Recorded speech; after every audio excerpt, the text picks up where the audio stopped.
ॐ भूर्भुवः स्वः तत्सवितुर्वरेण्यं भर्गो देवस्य धीमहि धियो यो नः प्रचोदयात्। ओम शांति शांति शांति ही।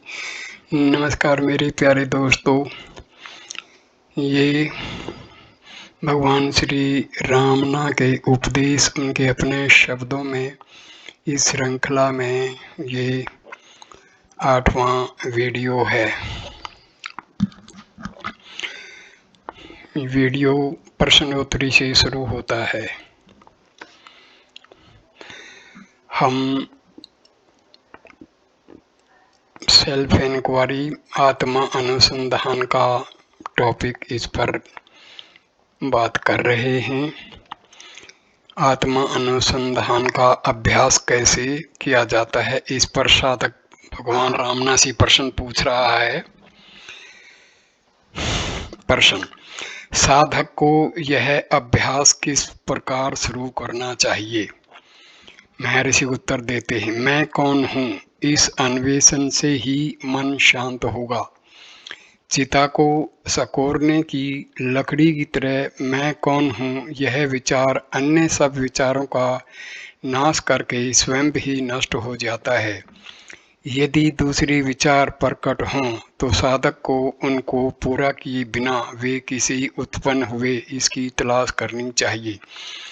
कितने भी विचार उत्पन्न हों इससे क्या हानि है। प्रत्येक विचार जिस अक्षण उत्पन्न हो उसी अक्षण यदि साधक यह शुरू करे कि वह किसी उत्पन्न हुआ तो उत्तर होगा मुझे, तब यदि वह इस मैं की तलाश करे तो मन वापस मुड़कर अपने उद्गम स्थान का मतलब है सोर्स, आत्मा की ओर अभिमुख होगा। अभिमुख का मतलब होता है it will be directed towards, और मन के साथ अभी अभी उत्पन्न हुआ विचार भी शांत हो जाएगा। इस प्रकार बार बार अभ्यास करने से मन की अपने जन्म स्थान में बने रहने की शक्ति बढ़ती है। यद्यपि सागर की लहरों की तरह युगों से उत्पन्न होती रहने वाली असंख्य वासनाएं उत्पन्न होंगी, लेकिन जैसे जैसे अपने वास्तविक स्वरूप पर ध्यान बनाए रखने का अभ्यास दृढ़ होता जाएगा वे सब नष्ट हो जाएंगी। क्या इन सारी वासनाओं का नाश करके केवल आत्म रूप बने रहना संभव है? ऐसे संदेह को भी अवकाश न देकर साधक को दृढ़ता से निरंतर आत्म भान के सूत्र को पकड़े रहना चाहिए। जब तक चित्त में विषय वासनाएं विद्यमान हैं तब तक मैं कौन हूँ की तलाश आवश्यक है। जब विचार उत्पन्न हों उन्हें इस तलाश द्वारा उसी समय वहीं के जन्म स्थल में नष्ट कर देना चाहिए। जो आत्मा से अन्य है उसकी ओर ध्यान न देना वैराग्य है और आत्मा को न भुलाना ज्ञान है। वस्तुतः ये दोनों एक हैं।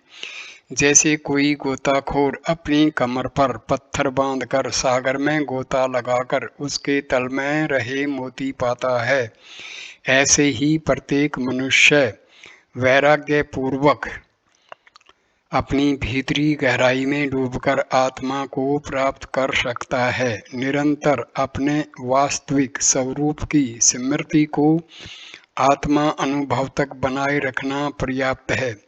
बंधन किसे है इसकी तलाश करके अपने सच्चे नित्य मुक्त स्वरूप को जानना मोक्ष है। मन को सतत आत्मा में जोड़ना आत्म अनुसंधान है, जबकि स्वयं अखंड सच्चिदानंद ब्रह्म है ऐसा विचार करना ध्यान है। प्रश्न: योगी कहते हैं कि यदि मनुष्य सत्य को पाना चाहता है तो उसे दुनिया को छोड़कर एकांत वन में चले जाना चाहिए। उत्तर: कर्म में जीवन का त्याग आवश्यक नहीं है। यदि आप हर रोज 1 या 2 घंटे ध्यान अभ्यास करें तो आपके व्यावहारिक कर्तव्यों का पालन कर सकते हैं। यदि आप सही पद्धति से ध्यान करें तो ध्यान के दौरान उत्पन्न हुआ शांत मन का प्रवाह काम के इसमें भी जारी रहेगा। यह ऐसा ही है जैसे एक विचार को प्रकट करने के दो तरीके हों। आप जो दिशा ध्यान में निश्चित करते हैं वही आपके कर्मों में प्रकट होगी।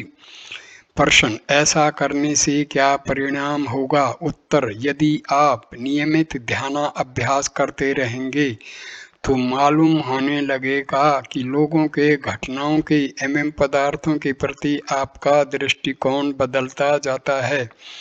आपके कर्म अपने आप आपके ध्यान के अनुरूप होते चले जाएंगे। प्रश्न, तो आप योगियों के साथ सहमत नहीं हैं?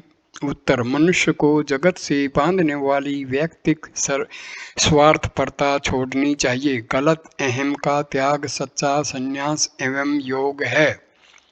प्रश्न, जगत में व्यावहारिक जीवन जीने वाला निस्वार्थ कैसे हो सकता है? उत्तर, ज्ञान और कर्म में कोई विरोध नहीं है। प्रश्न, आपका मतलब है कि अपने व्यवसाय में पूर्ववत कार्य करता हुआ मनुष्य ज्ञान मोक्ष प्राप्त कर सकता है? महर्षि उत्तर देते हैं, क्यों नहीं, लेकिन तब तक ऐसा नहीं सोचेगा कि उसका पुराना व्यक्तित्व कार्य कर रहा है। उसकी चेतना कर्म से बदलती जाएगी और अंत में अहम से परे पर रहे हुए तत्व में केंद्रित हो जाएगी। प्रश्न, यदि मनुष्य काम में लगा रहे तो ध्यान के लिए कम समय रहेगा? उत्तर, केवल नए साधक के लिए ध्यान के लिए अलग समय निकालना पड़ता है। जो आगे बढ़ रहा होता है वह कार्यरत हो या न हो, गहराई में मुक्ति का आनंद अनुभव करने लगता है। उसके हाथ समाज व्यवहार के कार्यों में व्यस्त होते हैं, तब उसका मस्तिष्क एकांत की शीतलता का अनुभव करता है। प्रश्न, तो आप योग मार्ग का उपदेश नहीं करते? महर्षि उत्तर देते हैं, योगी अपने मन को ध्येय के प्रति छड़ी से बल को हाँक कर ले जाने वाला गोपाल की तरह ले जाता है। इस मार्ग में साधक हाथ में हरी घास रखकर बैल को ले जाने की तरह अनुरोध से काम लेता है। प्रश्न, यह कैसे किया जाता है? महर्षि उत्तर देते हैं, आप स्वयं को प्रश्न पूछते हैं, मैं कौन हूँ?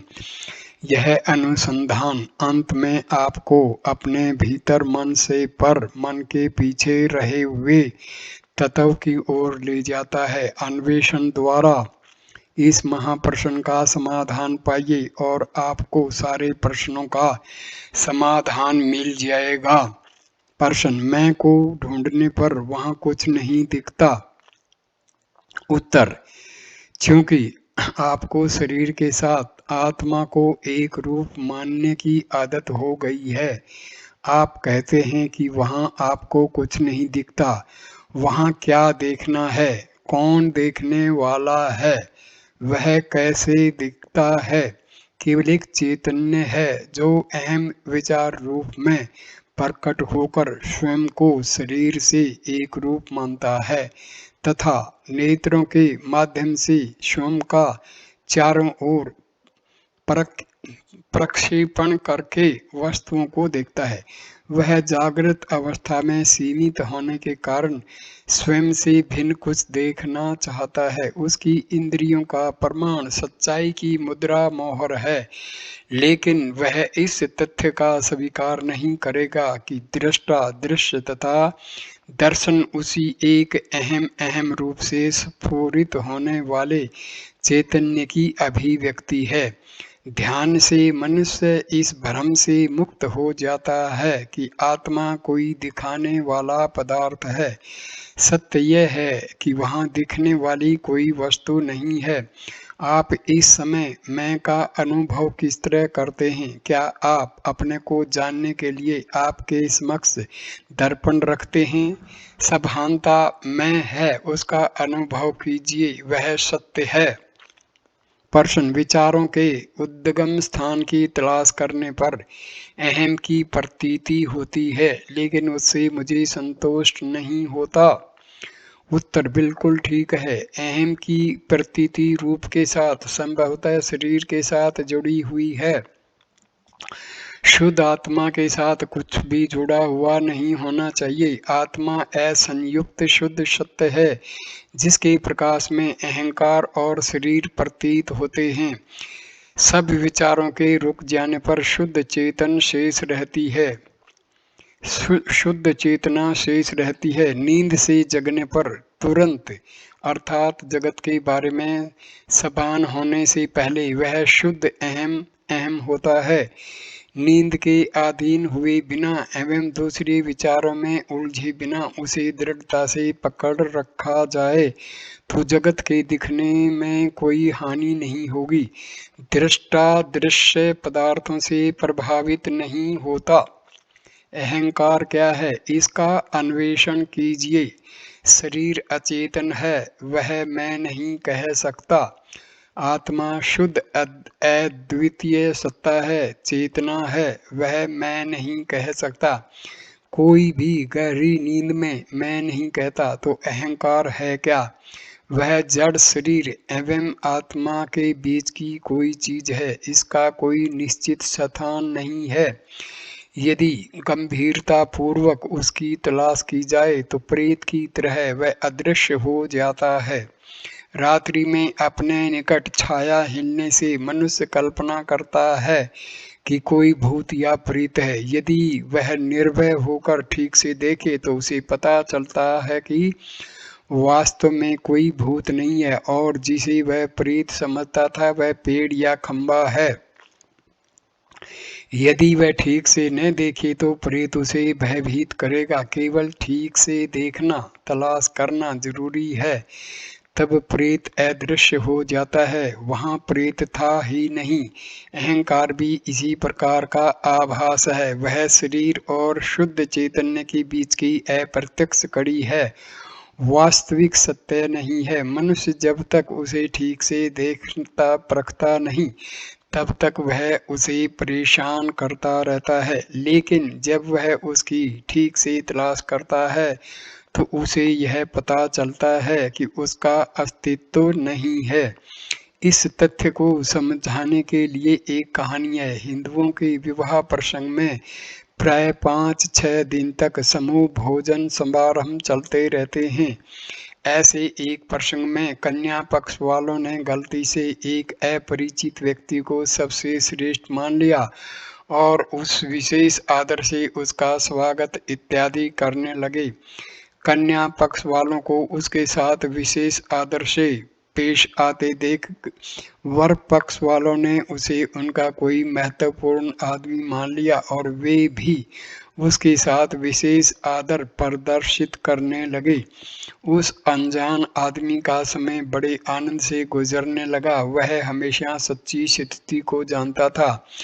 एक बार वर पक्ष वालों ने किसी विशेष हेतु से उसके बारे में कन्या पक्ष से पूछताछ शुरू की। तुरंत वह आने वाली मुसीबत को ताड़ गया और चुपचाप भागा वहां से। अहंकार के बारे में भी ऐसा ही है। यदि उसका परिचय पाने की प्रवृत्ति की जाए तो वह लुप्त हो जाता है, यदि नहीं तो वह परेशान करता रहता है। प्रश्न: यदि मैं अहम व्यक्ति की तलाश करता हूं तो मुझे नींद आ जाती है, मुझे क्या करना चाहिए? महर्षि उत्तर देते हैं, जब तक आप जागते रहें तब तक तलाश जारी रखिए, यह पर्याप्त है। नींद आए तब तक तलाश जारी रखने से नींद के दौरान भी वह जारी रहती है। जगने पर फिर से तलाश शुरू कीजिए। प्रश्न: मैं शांति कैसे प्राप्त कर सकता हूँ? विचार से शांति नहीं मिलती। उत्तर: शांति आपकी स्वाभाविक अवस्था है। मन इस सहज अवस्था पर आवरण डाल देता है। यदि आपको शांति का अनुभव नहीं होता तो इसका अर्थ यह है कि आप विचार का अभ्यास मन से करते हैं। तलाश कीजिए कि यह मन क्या है और वह लुप्त हो जाएगा। विचार से अलग मन नाम की कोई वस्तु नहीं है। फिर भी चूंकि विचार प्रकट होते हैं, आप ऐसे स्थान की कल्पना करते हैं जहां से विचार प्रकट होते हैं और आप उसे मन कहते हैं। जब आप मन क्या है इसकी खोज करते हैं तो आपको मालूम होता है कि मन जैसी कोई वस्तु नहीं है। इस प्रकार मन लुप्त होने पर आपको शाश्वत शांति मिलती है। प्रश्न: जब मैं के मूल की तलाश करता हूँ तो शांत अवस्था का अनुभव होता है, जिससे आगे जाने में मैं स्वयं को असमर्थ पाता हूँ। मुझे कोई विचार नहीं आता और केवल शून्य होता है। एक प्रकार सौम्य व्यापक प्रकाश होता है और मुझे ऐसा लगता है कि यह अशरीर मैं हूँ। मुझे कुछ मालूम नहीं होता और शरीर या रूप नहीं दिखता। ऐसा आनंददायक अनुभव आधे घंटे तक रहता है। क्या मेरा यह निर्णय सही है कि अखंड आनंद अर्थात निर्वाण या मोक्ष कुछ भी कहा जाए, उसे प्राप्त करने के लिए निरंतर अभ्यास से ऐसे अनुभव की अवस्था में घंटों तक, दिवसों तक, महीनों तक रहना जरूरी है? महर्षि इसका उत्तर देते हैं, इसका अर्थ मोक्ष नहीं है। इस अवस्था को मनोलय या विचारों की अस्थायी निश्चल अवस्था कहा जाता है। मनोलय एकाग्रता की वह अवस्था है जिसमें विचारों की गति कुछ समय के लिए रुक जाती है। जब यह एकाग्रता समाप्त होती है तब पुराने और नए विचार पूर्ववत उत्पन्न होते हैं। यह मन के उपशमन की अस्थायी अवस्था यदि 1000 वर्ष तक रहे तो भी वह विचारों के संपूर्ण नाश की ओर नहीं ले जा सकती, जिसे मोक्ष या जन्म मरण रूप संसार से हमेशा के लिए छूटना कहते हैं। इसलिए अभ्यासशील साधक को निरंतर सतर्क रहना चाहिए और आंतरिक रूप से यह अन्वेषण करना चाहिए कि इस आनंद का अनुभव करने वाला कौन है। इस अन्वेषण के अभाव में वह दीर्घ काल तक रहने वाली समाधि या योग निद्रा में चला जाएगा। आध्यात्मिक साधना की इस भूमिका पर योग्य मार्गदर्शक के बिना कई लोग इस भ्रम के शिकार हुए हैं कि यही मोक्ष है और बहुत कम साधक ध्येय तक सुरक्षित रूप से पहुंच पाए हैं। इस हकीकत को यह कथा अच्छी तरह से स्पष्ट करती है। एक योगी गंगा किनारे कई सालों से तप कर रहा था। जब उसने एकाग्रता की ऊंची भूमिका प्राप्त कर ली तो उसने यह मान लिया कि इस अवस्था में लंबे अरसे तक रहना मोक्ष है और उसी का अभ्यास करने लगा। एक दिन गहरी समाधि में जाने से पूर्व उसी प्यास लगी और शिष्यों से गंगा से थोड़ा पीने का पानी लाने को कहा, लेकिन जल लेकर शिष्य आए तब तक वह योग निद्रा में जा चुका था और उस अवस्था में बहुत वर्षों तक रहा, जिसके दौरान गंगा प्रवाह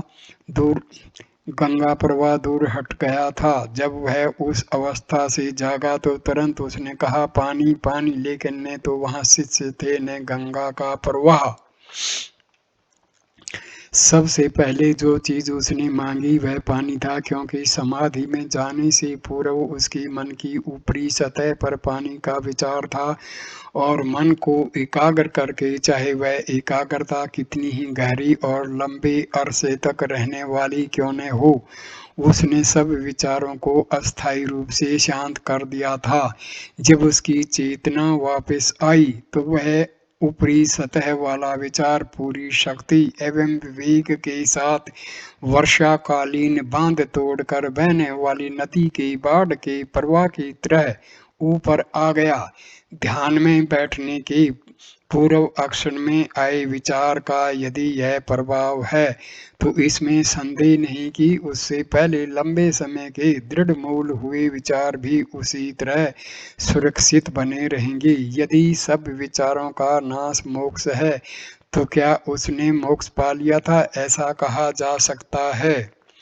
साधक अस्थायी मनोलय तथा स्थायी मनोनाश के भेद को ठीक से समझते नहीं। मनोलय में विचार तरंगों का अल्प विराम होता है, जिसका अवधि चाहे 1000 साल का भी हो, उसका अंत होते ही विचार पुनः उत्पन्न होते हैं। इसलिए साधक को अपने आध्यात्मिक विकास का सावधानी से निरीक्षण करता रहना चाहिए। विचारों के इन अल्प विराम वाले अवधियों से उसे भ्रम नहीं पड़ना चाहिए। जिस अक्षण ऐसा मनोलय हो, उसी अक्षण चेतना को पुनः प्रबुद्ध करके आंतरिक रूप से अन्वेषण करना चाहिए कि कौन इस विराम का अनुभव करता है। किसी भी व्यक्ति या विचार को प्रश्रय न देते हुए साधक को इस योग निद्रा या आत्म सम्मोहन से भी अवश्य बचना चाहिए।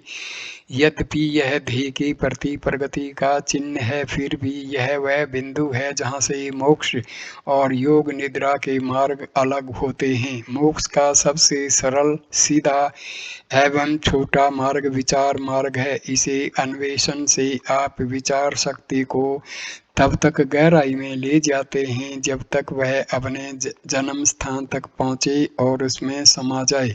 तभी आपको भीतर से प्रत्युत्तर मिलेगा और आप सभानतापूर्वक यह जानेंगे कि सब विचारों व्यक्तियों को हमेशा के लिए नाश करके आपको पूर्ण विराम मिल गया। प्रश्न: यह अहम विचार मुझ में प्रकट तो होता है, पर मैं आत्मा को नहीं जानता। महर्षि उत्तर देते, यह सब मानसिक ख्याल हैं। इस समय आप एक गलत अहम से तादात्म्य कर रहे हैं। जो अहम विचार है, इस अहम विचार का उदय अस्त होता रहता है, लेकिन अहम का जो सच्चा अर्थ है वह उदय अस्त से परे है। आपके होने में कहीं भी कटाव या विराम नहीं हो सकता। जो सोए थे वही आप जगे हैं। गहरी नींद में आपको कोई दुख नहीं होता, लेकिन अब है। इस समय ऐसा क्या हुआ है जिससे इस फर्क का अनुभव होता है? नींद में अहम विचार नहीं था, अब है। सच्चा अहम दिखता नहीं और झूठा अहम आत्मा बनकर स्वयं को दिखा रहा है। यह मिथ्या अहम आपके सच्चे अहम के ज्ञान का विरोधी है। तलाश कीजिए कि यह झूठा अहम कहाँ से उत्पन्न होता है, तब वह लुप्त हो जाएगा। तब आप वस्तुतः जो हैं, पूर्ण सत्ता हैं, वही रहेंगे। प्रश्न: इसको कैसे सिद्ध किया जाए जब तक मुझे सफलता नहीं मिली? महर्षि इसका उत्तर देते हैं, अहम विचार के मूल की तलाश कीजिए। बस यही एक काम मनुष्य को करना है। अहम विचार के कारण विश्व का अस्तित्व है। यदि वह समाप्त होता है तो दुख का भी अंत होता है। अहम विचार केवल उसके मूल की तलाश करने पर नष्ट होगा। लोग प्राय पूछते हैं कि मन का निग्रह कैसे किया जाए। मैं उसको कहता हूँ, मुझे मन दिखाइए, तब आप जानेंगे कि क्या करना है। हकीकत यह है कि मन केवल विचारों का समूह है, अतः आप उसे नष्ट करने के विचार से या इच्छा से कैसे नष्ट कर सकते हैं? आपकी इच्छाएं एवं विचार मन का भाग हैं। मन नए विचारों से पुष्ट होता है, इसलिए मन के साधन से मन को नष्ट करने का प्रयत्न मूर्खता है। इसका एक ही मार्ग है कि मन के मूल का अन्वेषण करने का सूत्र दृढ़ता से पकड़ रखा जाए, तब वह अपने आप अक्षीण होकर लुप्त हो जाएगा। योग चित्त वृत्तियों के निरोध का उपदेश करता है, लेकिन मैं आत्मा अनुसंधान की बात कहता हूँ। यह व्यवहारिक मार्ग है। चित्त वृत्ति निरोध तो नींद में, मूर्छा में या अनशन से अपने आप होता है, लेकिन कारण निवृत्त होने पर विचार वापस आ जाते हैं, तो निरोध का क्या उपयोग है? मूढ़ता में शांति होती है, कोई दुख नहीं होता, लेकिन उसके समाप्त होते ही दुख वापस आ जाते हैं। इसलिए निरोध निरर्थक है, उससे स्थायी लाभ नहीं हो सकता। तो शांति को स्थायी कैसे बनाया जाए? दुख के कारण की तलाश करके। पदार्थों को देखने पर दुख होता है, यदि वे न रहें तो उनसे संबंध विचार नहीं रहेंगे और दुख नाश होगा। दूसरा प्रश्न यह है कि पदार्थों का अभाव कैसे हो? श्रुति और ज्ञानी पुरुष कहते हैं कि पदार्थ केवल मन के सर्जन हैं, उनकी वास्तविक सत्ता नहीं है। इस विषय की तलाश करके इस विधान की सत्यता को निश्चित रूप से समझिए। इस तलाश के परिणाम स्वरूप यह निर्णय होगा कि वस्तु सत्तारूप जगत आत्म सत्तारूप चैतन्य में विद्यमान है। इस प्रकार यह निश्चित होता है कि केवल आत्मा सत्य है, जो विश्व में व्यापक है और विश्व को घेर कर ठहरा हुआ है। चूंकि द्वैत है ही नहीं, विचार उत्पन्न नहीं होंगे और आपकी शांति को भंग नहीं करेंगे। इसे आत्म साक्षात्कार कहा जाता है। आत्मा नित्य है और उसका अनुभव नित्य है। जब भी कोई विचार आपको परेशान करे तो प्रत्येक समय अपने अंदर आत्मा में उसे वापस लाकर लीन कर दीजिए। यह अभ्यास है। यह चित्त की एकाग्रता या विनाश नहीं है, बल्कि उसकी आत्मा में स्थिति है। प्रश्न: एकाग्रता क्यों बेअसर है? उत्तर: मन से मन को नष्ट करने के लिए कहना चोर को पुलिस बनाना है। वह आपके साथ चलेगा, चोर को पकड़ने का दिखावा भी करेगा, लेकिन इससे कुछ हाथ नहीं लगेगा। इसलिए आपको अवश्य भीतर की ओर मुड़ना होगा और मन की उत्पत्ति कहाँ से होती है, यह स्वयं मन से अलग होकर देखना होगा, तब उसका अस्तित्व मिट जाएगा। प्रश्न: मन को भीतर की ओर मोड़ते समय भी क्या हम मन का प्रयोग नहीं करते?